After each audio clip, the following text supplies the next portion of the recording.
morning, and welcome to The Skinny here on WMNF Tampa. My name is Ray Rowe. I'm the editor-in-chief of the Bay Area's nearly 40-year-old alt-weekly, Creative Loafing. Joining us via Zoom this morning, once again, I believe if he's there, is the show's co-founder, Mitch Perry. Mitch, are you there?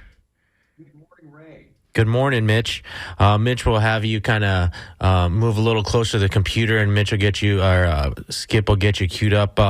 Anybody who's new, if you don't know Mitch Perry, he's the senior reporter at the nonprofit Florida Phoenix newsroom, and he's inching ever so quickly to the end of the end of this latest legislative session in Tallahassee. Mitch, are you sleeping up there at all, or do you get hyped up at the end of this as it's coming to the finish line?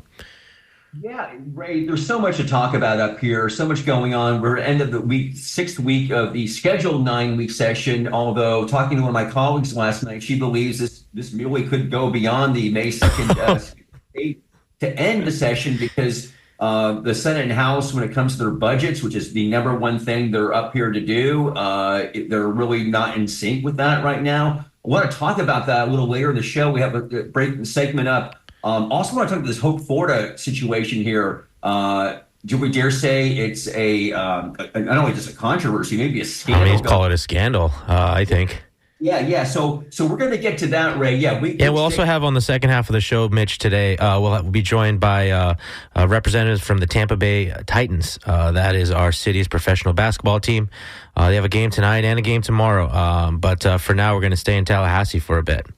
Yeah, and I look forward to that because I got to be honest, I didn't know we had a basketball team in Tampa, okay? I mean, we have the Orlando Magic in Orlando, of course, the other side of I-4.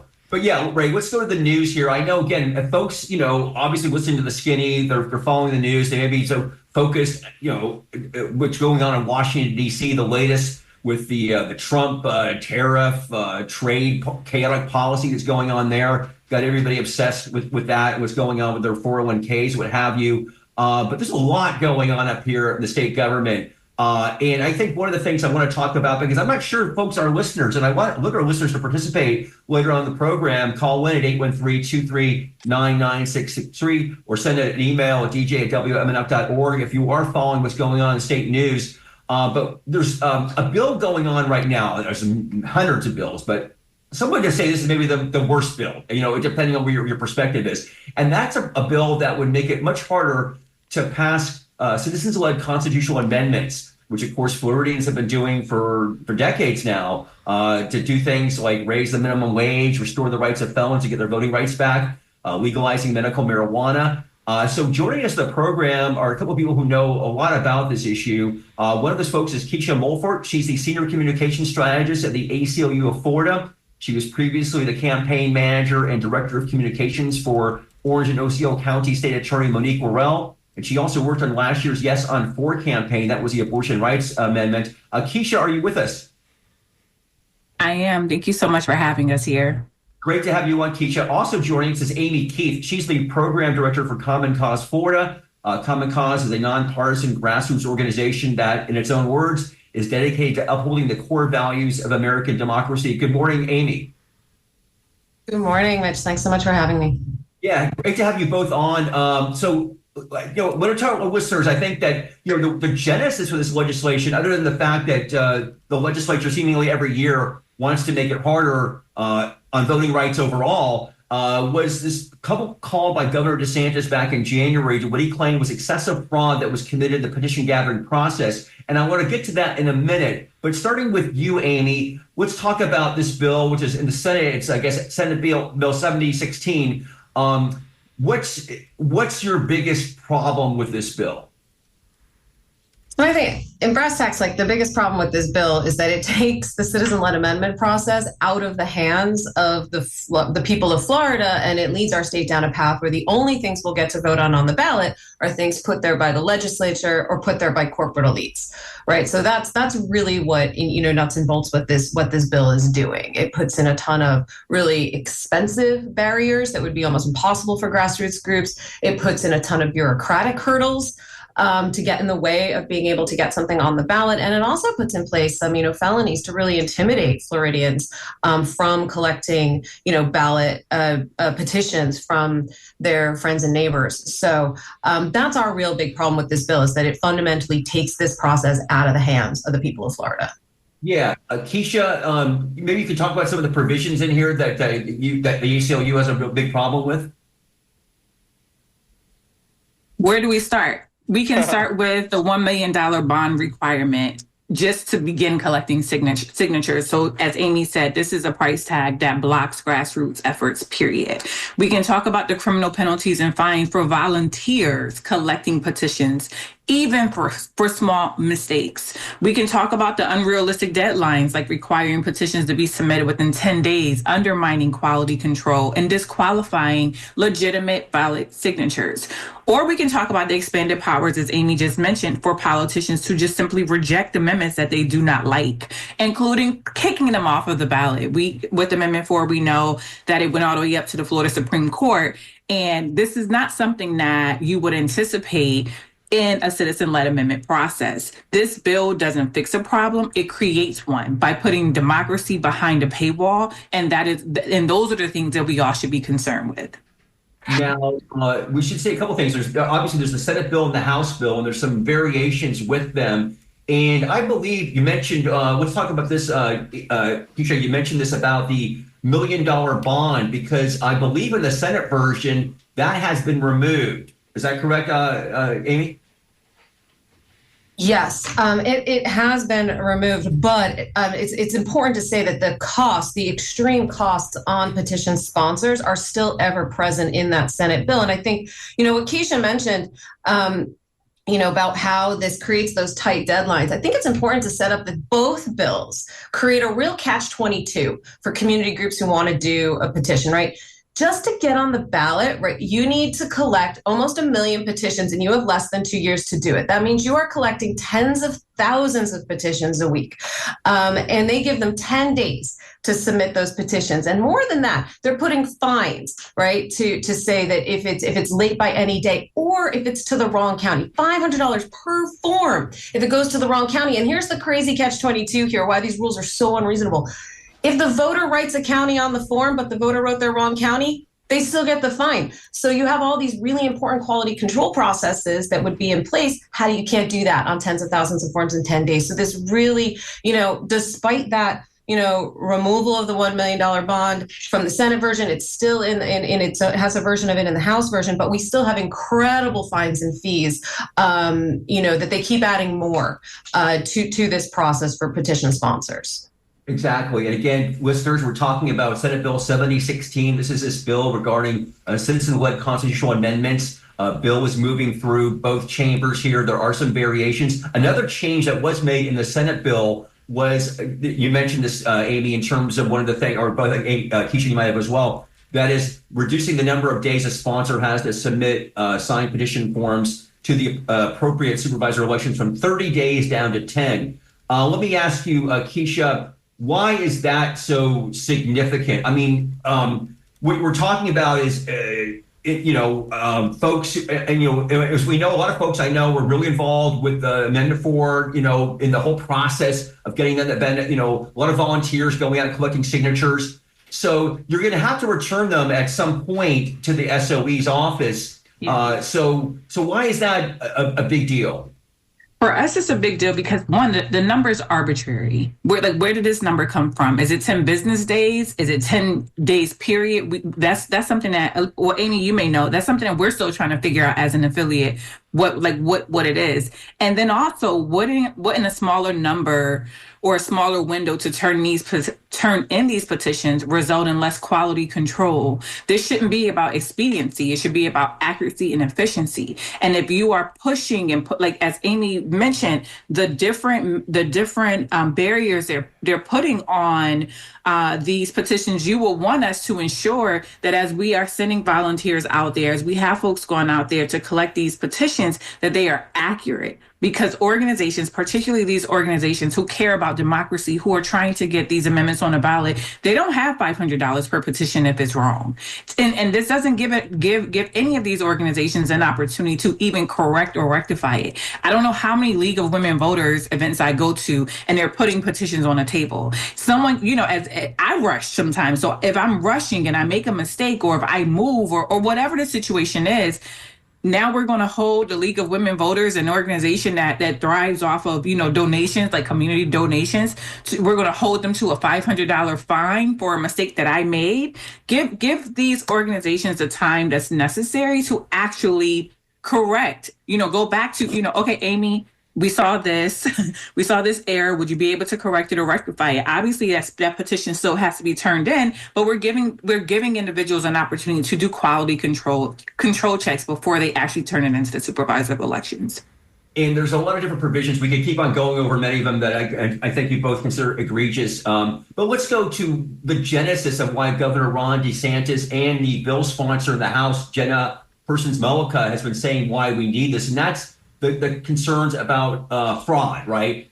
There was the Office of Elections, Crimes and Security, which published a report in January, asserted that more than 100 representatives of the Yes on 4 group had attempted to pass that amendment last year, had committed crimes related to gathering petitions. And just last month, that same office informed Smart and Safe Florida, which is the group working to get a constitutional amendment regarding the adult use of cannabis, now on the 2026 ballot. The Division of Elections fined them over $121,000 for allegedly submitting petitions more than 30 days after voters signed them, which is a violation of existing law. Lee County Republican Jenna Persons-Mullica, who was, again, I said, sponsoring the bill, she said last week, "We have seen widespread and rampant fraud in the state and in this process. We have evidence that we cannot take a blind eye to. We must take further action to put integrity back into the initiative process." Is that fair, Amy Keith? I mean, don't we don't want fraud, obviously. So is this going too far? But is there a legitimate issue about petition fraud here? Look, everybody agrees the bad actors should be held accountable, and we know that this is a process which is robust and that works. This is not a good faith effort to hold bad actors accountable. I mean, we know that the legislature has been trying to kill the ballot initiative process for over 20 years, ever since we passed minimum wage the first time. And they just never had a propaganda machine behind them helping them do it. You look at this, and how do I know that this isn't a good faith effort for dealing with bad actors in this process? How do I know that this is really about taking the process out of the hands of Floridians? Because, they're making it a felony to collect petitions from your book club. That's not about bad actors in the process when you're trying to make it a felony for people to collect petitions from more than 2 of their friends.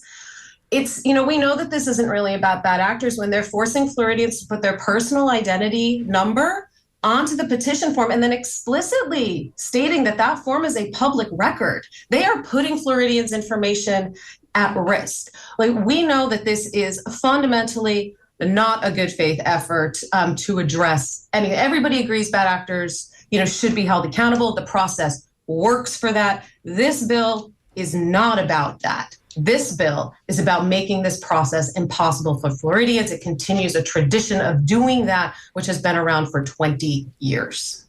Again, if you're just tuning in right now, you're listening to The Skinny here on WMNF 88.5 FM. Mitch Perry here in Tallahassee, Ray Rowe in Tampa. We're speaking to our guest, Keisha Mulford, who was a senior communication strategist at the ACLU of Florida, and also Amy Keith with Common Cause Florida. We're talking about this new proposal to make it the citizens-led constitutional amendments, the petition process much more onerous than it already is. And it's obviously, let's face it, folks, I mean, these amendments for marijuana and for abortion rights passed with strong majorities last year, but of course, 60%. Now, to be fair, that wasn't the legislature who made the 60% margin. That was the voters in Florida back 20 years or so ago. Ray, jump in here. Yeah. I mean, I was kind of openly wondering. I wonder if anyone in Tallahassee has proposed, putting this on a ballot for the voters to decide themselves. But you talked about this investigation from the elections enforcement police.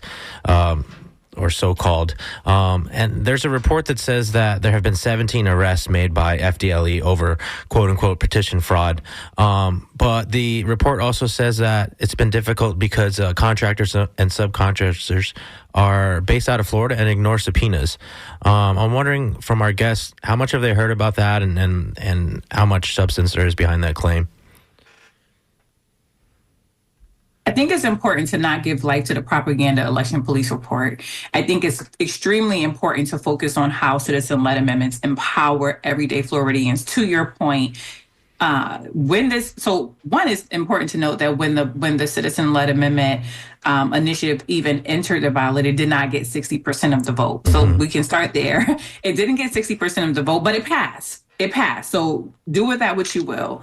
I think the truth is this has nothing to do with 17 arrests or whatever the number is. It has nothing to do with that. As Amy mentioned, we know that the folks in Tallahassee have been trying to kill citizen-led amendments for years. You just didn't have a propaganda machine behind it like we see now. You didn't have election police showing up to folks' houses asking if they signed a petition. We didn't have what we see now. So I think that's part of the difference. And it is also just important to note and focus on the fact that Tallahassee is making it harder for their constituents to amend their own constitution.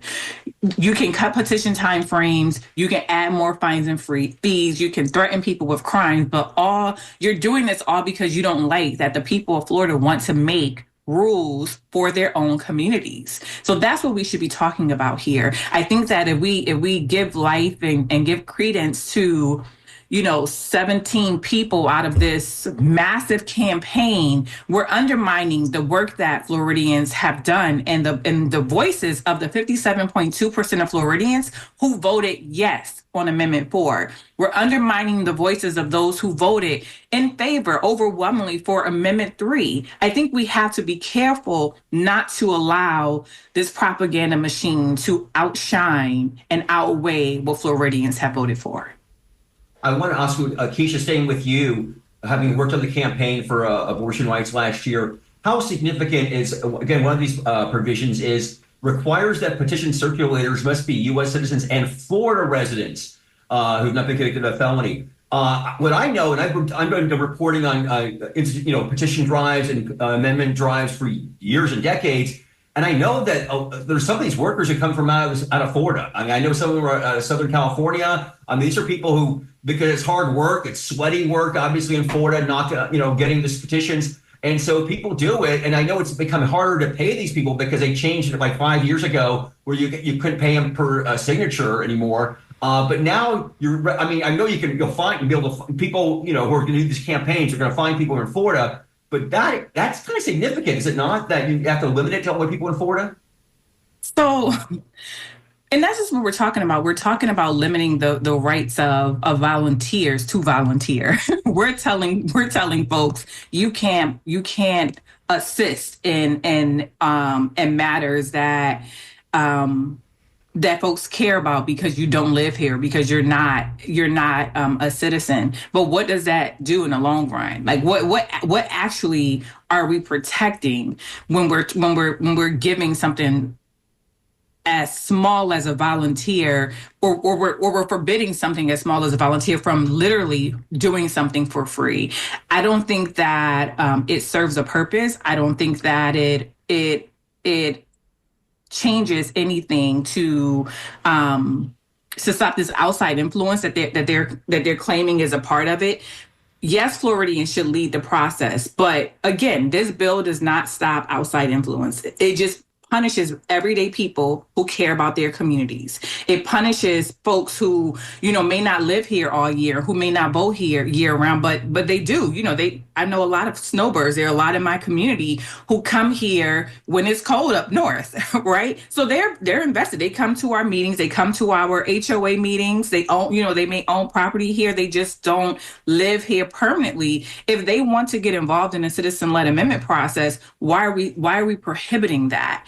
I think it's important to identify that if lawmakers were serious about protecting our process, they wouldn't be criminalizing volunteers or adding these ridiculous requirements to make it more difficult for folks to literally just get involved in the process. And it's also important to note that we're talking about First Amendment rights here as well, right? So we're crossing over the line, and we're basically prohibiting people from expressing their First Amendment right to participate in matters that are important to them and their community.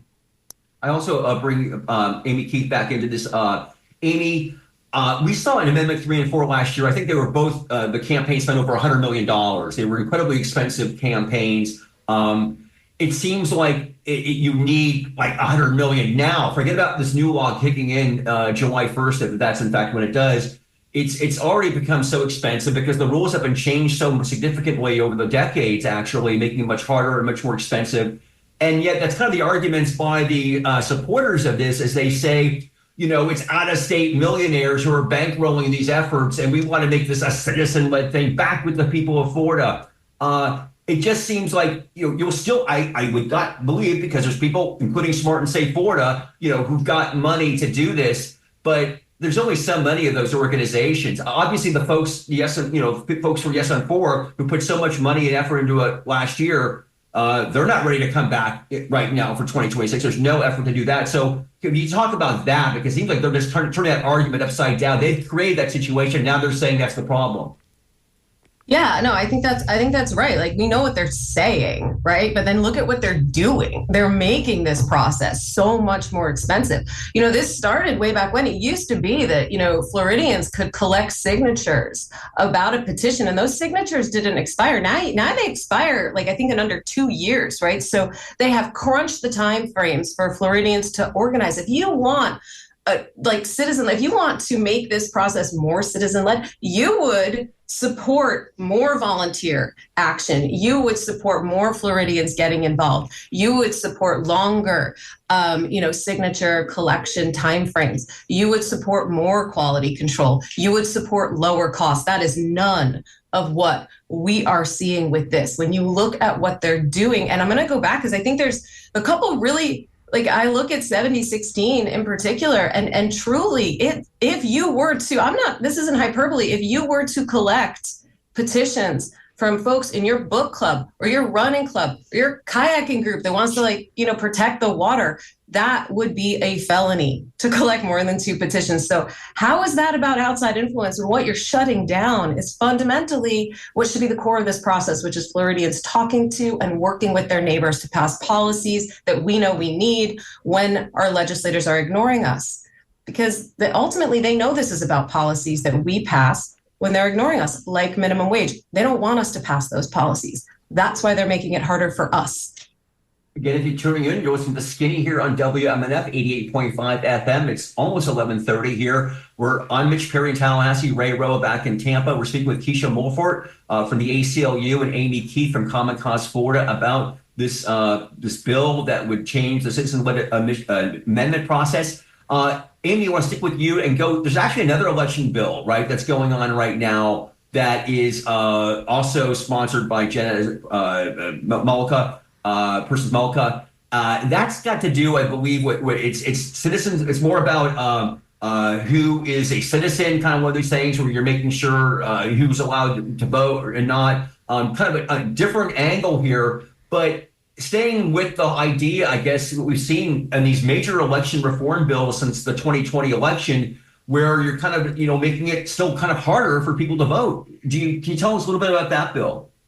Yeah, absolutely. And thank you for bringing that bill up, Mitch. This is HB 1381, which we expect we'll hear this week. And Floridians should be extremely concerned about this bill.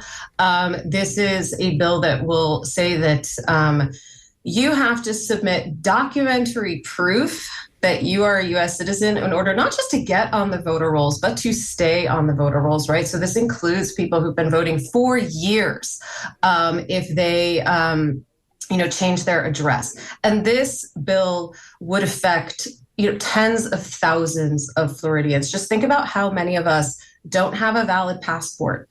How many of us don't have a copy of our birth certificate, or our birth certificate doesn't have our current legal name? For example, for women who have been married and changed their name. This really heightens the documentation requirements just to get on the voter rolls, or again, to stay on the voter rolls. It's really important that people know that this is, again, about limiting the voice of Floridians. Just like the citizen-led amendment bill, we see shutting down the ability to make our voices heard through our vote. That is exactly what this elections bill would do. It would seriously limit which Floridians can cast their ballot in our state. Even so, eligible Floridians literally not able to register or kicked off the rolls. So it is egregious. We are very opposed to that bill. It would have a really negative impact on the ability of the people of Florida, to have this be a government of and for the people. Okay, we're going to close out this segment. Going to you, Keisha. What our last words to our listeners here out there? What can you say to them? Because what can people do, really? I mean, quite frankly, this is going to pass. Okay, this is a Republican legislature. They may be the Republicans may be fighting each other on issues, but on this, they're pretty much in sync. So, what can you tell the listeners out there? At the end of the day, this is about who holds the power: politicians and their donors, or the people of Florida. For decades, we've used citizen-led amendments to raise wages, protect our water, and expand voting rights. We've done it despite the high hurdles, and now they're seeking to build their wall even higher. It is imperative that every last one of us have a say in what's happening. So call your state senator. Tell them to vote no on SB 706. We need to continue to advocate for ourselves, for our children, for our community, and let them know that this is our Constitution and not theirs. Amy, last words? Yeah, again, it's important for the people of Florida to stand up right now and say that we want power in our own hands, not in the hands, of just the legislature or corporate elites and corporate donors. Again, as Keisha said, call your Florida senator, tell them to vote no on SB 7016 or any other effort to limit the citizen-led amendment process from being in our hands of we the people. And this bill just takes it out of our hands.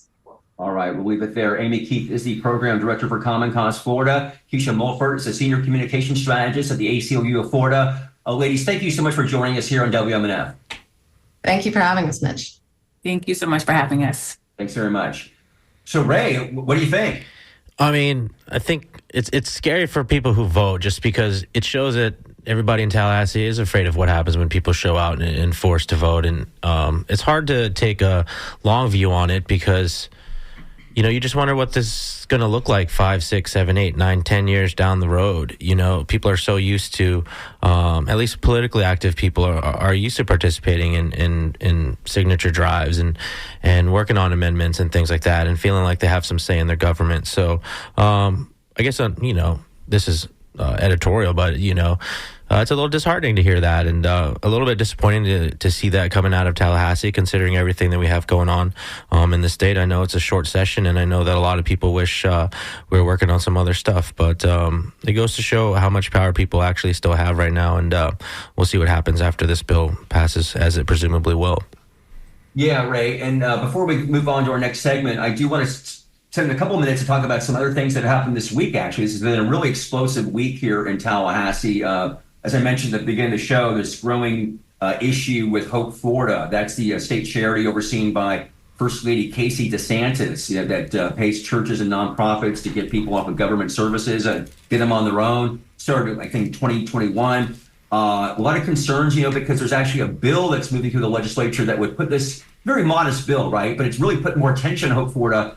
It was going to put the Hope Florida office in the office of the executive office of the governor. But there was a bill analysis that came out. They have these analysis of all these bills they're going through, and it said that let me read to you what the House bill analysis said, that under Florida law, a direct support organization, or what they call a DSO, must submit to the agency it supports a number of items, including a copy of the organization's code of ethics and its most recent tax returns. Existing law also requires each DSO create or authorize with an annual expenditures in excess of $100,000 to provide an annual financial audit. Well, Hope Florida has done none of that. Okay, it's like, whoa, what's going on with that? So that's when questions began being circulated the last couple of weeks. And then we have this story coming out that $10 million of a $67 million settlement with a healthcare company the state works with went directly as part of a negotiated settlement to Hope Florida, but it was never reported. And Ray, this is taxpayer money, right? So this has become a big deal here in Tallahassee. And yes, Ron DeSantis says it's all political. By that, it's because Casey DeSantis, his wife, is still, considered to possibly be a potential candidate for governor in 2026. And so, what does she have to really stand by her, in terms of a public record? Well, this Hope Florida thing. And so now that Hope Florida is being really scrutinized, he's saying it's a media conceived event and that he's blaming the House Republicans, who, by the way, the Speaker of the House, who's very much a Republican, Daniel Perez, said the other day, it looks like this could be illegal. So this is a big deal. And, we'll wait and see how it goes. But this is the last thing. Casey DeSantis is obviously a big underdog, I think, if she were to get in this race. Against Byron Donalds, for sure. But now that this little controversy is dogging her and dogging Ron DeSantis, man, but it's also, again, every Florida taxpayer should care about this because it's your money that is moving around this organization that we don't really have much accountability about. Yeah, it's interesting. And, it's kind of comes about a year after the Florida Disaster Fund came under scrutiny, too. The Florida Trident was, reporting that it was kind of hard to track where a lot of the money going into this Florida Disaster Fund. And the person who was the face of that organization was also Casey DeSantis. But I think, I'll say this, the governor has a little bit of a point. It's interesting that it is the leading House Republicans who've suggested that the payment to this foundation could be legal. Because I wonder, everybody knows, if you're paying attention to politics, that there's a little bit of a rift between Republican leadership and the governor. And I wonder if it wasn't that way and it was more sunny, we would even be hearing those kinds of comments. Well, that's a great point. And I would say this, I'm really, this House Speaker Daniel Perez, I think is a very interesting guy because he's dead set, they have 2 years in power, right? And they really want to accomplish something. And he has been very cool under the stress of DeSantis blasting House Republicans as being, quote unquote, liberals, right? That's the worst thing. In Ron DeSantis' world, you can call anybody a liberal, right? Or working with the media, the liberal media. Life. And he is like really calling out the House Republicans and saying they're really trying to foul everything up.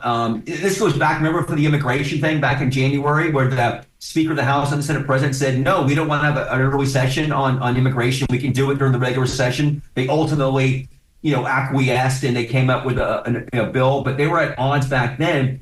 And that's where the battles are going to be, Ray, in Florida, up here in Tallahassee, Republican versus Republican violence, right? Because the Democrats are an afterthought here. Yeah, but for sure. It is kind of, fascinating to see this happen, and it's absolutely, but this is legitimate because, with Doge and with Elon Musk, Republicans, this is the cool thing now to like go after government waste, which I think everybody should be for. So let's do it in your own backyard. That's what they're looking at. It's not just Hope Florida. There's all these issues with company vehicles, agency heads who don't live in Tallahassee who are flying all around the place. So they're costing this taxpayers millions of dollars. And that's what the House is looking at this session. And DeSantis doesn't like it. And by the way, he still has leverage, okay, because he can veto their appropriation projects. He can veto their bills. So he is by no means irrelevant. And I don't want to leave that, make that thought here. And then one other thing I want to say before we go to our next segment, and that is regarding taxes. Okay, this is a big deal. So DeSantis wants a property tax. Ain't going to happen this year. We may vote on it next year. But the House came out with a big dramatic reduction in sales tax, right? We pay 6% sales tax. I think it's more in Hillsborough and Pinellas counties. Hillsborough, I know for sure is. But anyway, to 5.25%. The Senate came out this week with a proposal to anything under $75 you buy clothes or shoes, you could get a tax break on that. So I don't know how they match those up. And again, we only have 3 weeks from today when they're supposed to be finished. That's a big discrepancy in terms of a tax cut. So I think this matters to everybody, right? Because we're all going to pay it, and we could all get a break one way or the other here. They're dedicated to doing this. We don't have a state income tax, obviously. So sales taxes, property taxes, they are important to fund the state. So I hope people watch that. By the way, I will be back in studio next week. We're really focused a lot more on this stuff when I'm back there. So Ray, let's go. Yeah, on next perfect. I wish we had this sound effect of like sneakers on a basketball gym court, because that's like where my head's been for the last few days as we kind of like have gotten ready to welcome our next guest. Last year was a leap year. Creative Loafing Tampa Bay asked our readers, what does this community need to have in place in 4 years to be a better place? And one reader said an NBA team. So they were talking about the Toronto Raptors. We had hosted them during COVID. The Orlando Magic obviously plays 2 hours away. We've got the USF Bulls, a great team to support, but people obviously want more. And I couldn't find an instance of a pro basketball team in Tampa Bay besides the Tampa Bay Titans. Players are paid. They're working hard for exposure that hopefully will send them to the G League and overseas leagues. Some of these players have played overseas. The team was technically established in 2018, and this weekend starts a new chapter in its history when it begins to play at Tampa Prep in downtown Tampa. We don't talk about ticket prices on this nonprofit radio station, but that game at Tampa Prep is Saturday, April 12th. And the last game before the All-Star that's the last game before the All-Star break. But tonight they have a game, their last one at Leto High School, which is actually the alma mater of the team's GM, Daryl Hepburn, and that's tonight. So joining us in the studio right now, Lauren Barth, Director of Business Development and Operations for the Titans, Michael Sumby, did I say that correct? You did. Assistant Director of Admissions at the University of Tampa? Or no, I'm sorry, Tampa Prep. And Francis Seo. Francis, am I saying that right? Yes, sir. He plays guard for the team, and some locals might know him from St. Leo, where he averaged 14 points a game over there. Welcome to the Skinny, you guys. Thank you. Thank you. Let's just start with this. The team is 7-1. Yeah. Am I correct here? Any other pro team with that kind of start? I mean, you could imagine the headlines. That's pretty serious. Maybe I'll just go to Francis on this. I think the guys on the team always kind of know who they are. Yeah. But what do you say to people like, here's a 7-1 team? Why are you 7-1, man? Man, honestly, we're a talented bunch, man. We got a bunch of great players, like you kind of touched on. A lot of guys that, like myself, played overseas, are back in the area looking for opportunities to grow, and we're really just putting our best foot forward. People like Lauren, our owner, Byron, they've put us in position to, have a great environment, high-level facilities. Thank you to Tampa Prep. And just who you can't beat Tampa. So Tampa is a great place to live. I was talking to somebody the other day. It really does feel like a different city than it was even 5 years ago. So it makes sense that a team like the Titans would be here. Correct me if I'm wrong. I think you guys play in the Basketball League now is what it's called. It was formerly the North America Premier Basketball. Correct. Is what it was called. And there are 3 conferences currently in TBL. Correct? West, Midwest, and the East? Yes, sir. Okay. And you guys play, there's 16 teams in that conference alone. As the team was coming out of the pandemic, WTVT reported that Titans players make anywhere between $1,500 and $4,000 a month. Is that still the case? And I guess what I'm getting at is, like, you guys are playing basketball at a really high level and very committed to who you are as athletes and the work you have to do. But then you have to have another life on top of that. Yeah. And you have to make really hard decisions. I mean, I can't imagine if you have a family. What's that like? Talk about who your teammates are, who your coaching staff is, and who these guys are that just care about a game so much. And obviously, if you're a sports fan, you know it's more than a game. You know what it means for people coming together and things like that. And we know what sport feels like to watch and participate in. But talk about who these guys are, because these guys are special in that way, and their commitment is really deep. Like you said, a lot of us are committed to basketball, it being more than just a game, but it's more to us than that. A lot of these guys are, mentors, coaches. We got guys driving from Miami to get to Tampa.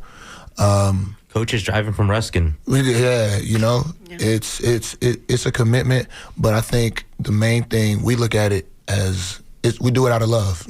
Obviously we're compensated, but we know that it's a dream that can lead to something bigger. So we're willing to put our best foot forward to see it come to reality. And this is the team's first year under the ownership of Byron Johnson, who is a lifelong Tampano. Maybe for Lauren, can you talk about the team's transition and what new ownership's approach to this team is? Sure. I was not part of the organization before Byron, so I came on with Byron and with the general manager, Daryl Hepburn. So I don't know personally what it was like, except for hearsay, and the improvements that Byron Johnson has made for this team, the organization, our involvement in the community, allowing me to kind of take the lead on developing different relationships within the community, exposing the guys to international contacts that I have, to try to get to the next level in this. The sacrifice that the guys make, the players, even our coaches, and the time that they spend in what we're doing, it's unbelievable how much sacrifice they make for this team and what they put into it. And I think the goal of everything is the reward at the end. You know, there is a bigger reward of the end of this, whether it's community engagement, being on shows like yours, the network that we're meeting people through. You know, there's always someone that knows someone that knows someone that could have a benefit to bettering, one of our lives. So not sure if that answered your question, but, Byron Johnson has done a tremendous job with just improving the organization and taking it to the next level. Yeah, I definitely want to ask about that community engagement a little bit later. But since we're talking about you coming to the team, you come to us from the New Jersey Devils. You spent time working with the Atlanta Hawks and even smaller teams. South Carolina's Lexington County Blowfish. Oh, is it? No, it's a totally different person. Completely. That's not me. Well, great. So I have an equestrian background, actually. I'm sorry. Wrong Lauren Barth, but that sounds fantastic. She must be doing really well. No, I don't have any hockey experience. I do have, I played basketball as, in high school, so I do understand the game of basketball, but I got brought on more as a business. Okay. From the business side, I am kind of a serial entrepreneur. Okay. I have been self-employed since 19 out of high school, but in the equestrian world. So I am in the competitive, industry, athletic industry, professional athletes. But I'm very business-minded and, do the development and the operation side of this organization. So the Titans is my first hands-on on an organization at this level. Okay. In that sense, so. Well, that's quite different than what I had set up there so confidently, too. Sorry to interrupt, but if you're heading from St. Pete to Tampa, be aware that there's a long delay on the Howard Franklin Bridge going northbound. So just watch out. Stay home. Just go to the game tonight. Yeah. Yes. Yeah, just come out to the game tonight, Leto. Let me ask you something. I saw Terrence Kinsey is involved, and as assistant GM, he's a familiar name for anyone who followed Jefferson High School. He played for the Grizzlies and the Cavs. Correct. Mm-hmm. Yep. See, I'm right about that. Yep, you got it. You got TK good.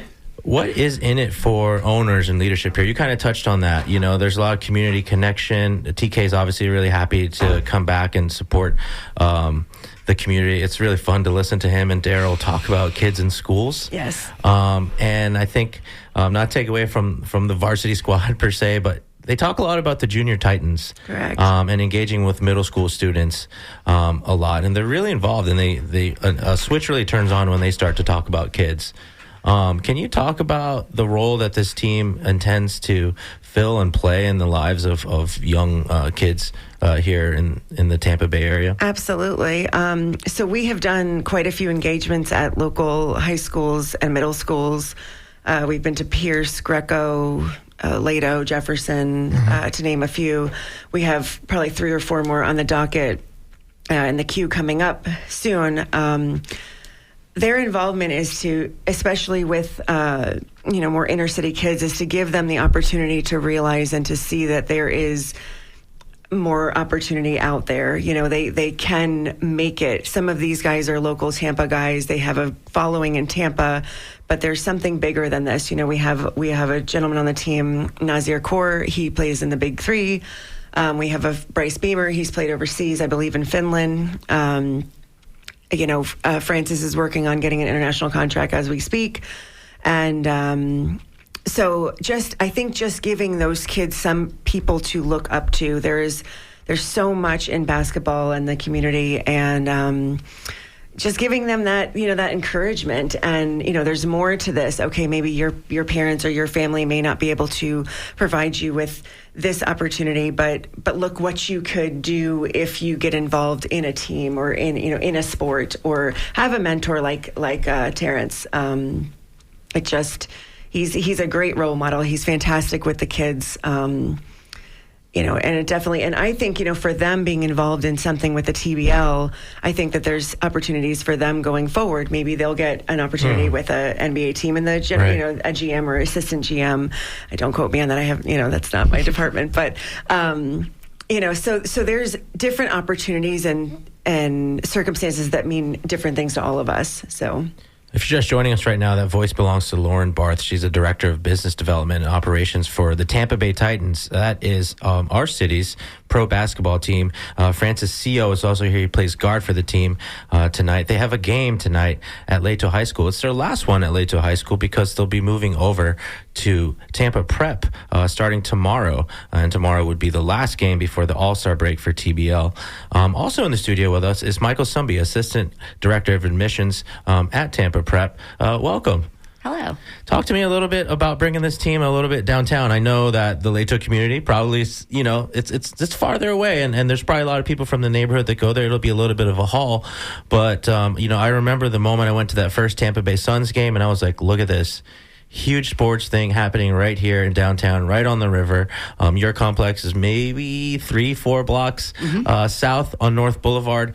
Talk about how that relationship opened up and why you guys are opening your gym there. Your facility is busy. I'm there every Sunday for my kids' soccer, and there's always stuff going on. So talk about making the space for the team to come here and what that means to you and why you're doing it. Yeah, absolutely. Well, as you mentioned, we are located right in the heart of downtown Tampa, so we're really in it for the success of Tampa. Community partnerships are just a natural part of that, and so we really wanted to support the Titans and be a part of their story, be a part of their success. You did mention Tampa Prep and our facilities, and so that's just one of the reasons as well. We have some of the finest academic and athletic facilities in the region, so we wanted to continue to develop that opportunity, and we're in it for the commitment to the current and future success of Tampa, and so we see an opportunity, and we can't wait to continue this partnership. Francis, talk to me a little about practice. Coach is pretty cool. I got to watch a couple podcasts on him. He's also a guy who's made a deep commitment to Tampa, right? Yep. The community has embraced him. Yep. He came over here from another country, more or less, to be a basketball guy, and now he gets to be a basketball guy here. How were tryouts with him? Did you go through the tryout process? And what's it been like here as, through the first 8 games, kind of galvanizing and becoming a team here? So just to touch on a little bit, Rob, he's a great coach. Obviously, he came all the way from Germany to coach us. He I actually worked with him while I was in college. He was my trainer, so got a good relationship with him. He told me about Tampa Bay Titans, and I jumped on the opportunity. Practices and the entire tryout period was very high level. A lot of high level guys came through. We were fighting tooth and nail, everyone to get a spot, and thank God I got to the other side. But I'll say practices are very detail oriented. We focus in on what the other team is doing, what we are supposed to do, our concepts, and he always likes to say you got to bring your brain to practice. So it's really good for guys in my position trying to get to these higher levels, forcing us to think the game and implement all these things. So, I say practices have been a big part of why we are 7-1.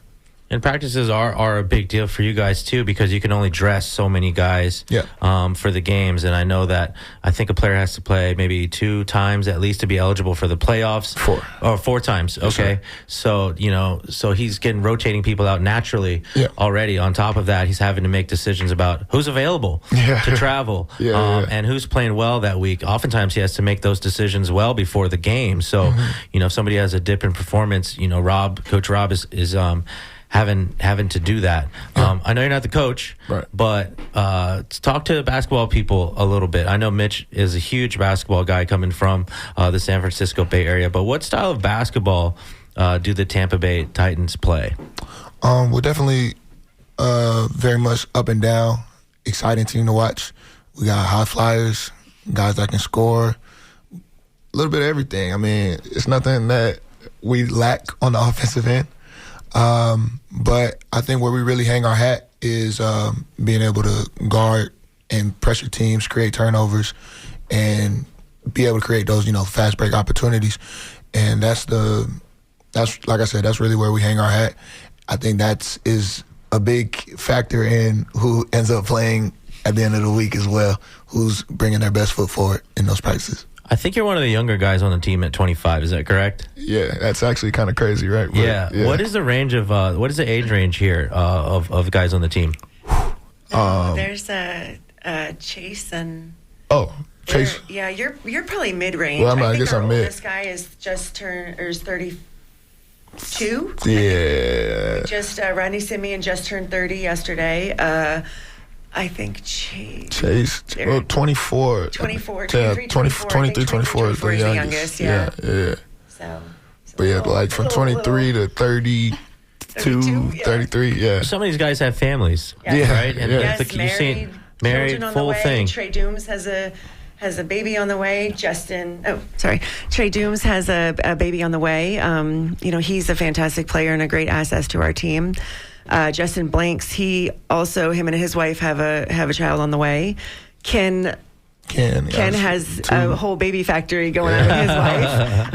And his wife, she actually directs our dance group. Okay. So them and just to shoot. Francis set us up with a practice facility also, Pickup USA. Yeah, I was going to say, where are you guys playing? Yeah, so we've been practicing at Pickup USA. Okay. We just started that this past week, and that has been a phenomenal upgrade to their training. Okay. I go to the practices in the morning. We have 6 a.m. practices. We since moved that to 5:30 a.m. The guys, the first day that they walked in, it was like, wow, we are finally, like, this is it. Like, we are an actual, real professional team. So taking that and elevating the game up to there was a tremendous move. So we definitely thank Francis and Daniel Hill, our trainer, for getting us into there. And that was a great move for us. Besides going to the gym this weekend and watching it, I know there's some live streams, I think, online. Yes. How else can people watch these games? They can come to the games, Right. Lato High School tonight and Tampa Prep tomorrow night. But there is a live stream on our website, www.tampabaytitans.com. And I will say our live stream that Byron sets up is the best in the league. It's clear. They have 5 or 6 different camera angles set up. It is phenomenal. So, yeah, in an age of the internet where content is so important, but sometimes content can look so good, but the content itself is so lousy. It's a lot of fun to watch Tampa Bay Titans content. I mean, it's very cleanly produced. The podcast is the same way. The social media is the same way. And then the quality of the play is really great. Like, it's awesome. I feel ashamed that I didn't know about this team until actually I saw it on social media. So big kudos to you guys. With the 10 seconds we have left, that's a big team for you guys to do in social. That's right? what we're here for. You have to come out and see the Tampa Bay Titans. Well, thank you so much, Lauren Barth, Michael Schumi. Sumby, I'm sorry. That's all right. And Francis Sio here from the Tampa Bay Titans. Thank you for coming in on a game day. They're at Lato High School tonight, back at Tampa Prep tomorrow. Tampa Bay Titans on Instagram? Yep. Mm-hmm. And the website is tampabaytitans.com. Yes. Thank you so much for Thank being you here. for having Best us. of luck to Thank you. you. I can't Appreciate wait the to see time. you guys in the championship. Yes, sir. Yes. Yes, sir. Go And Titans. thank you to our listeners so much for listening to WMNF Tampa. Mitch, thank you once again for zooming in from Tallahassee. Excited to see you in the studio next week. Hoping to talk a lot about a new Creek Shed project coming out of the University of South Florida St. Petersburg campus.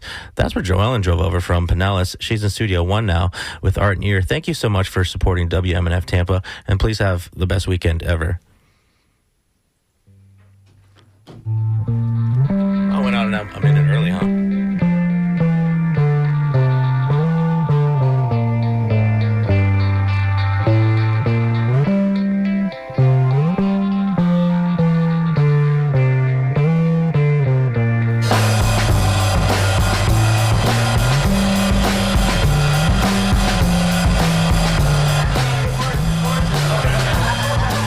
WMNF Tampa.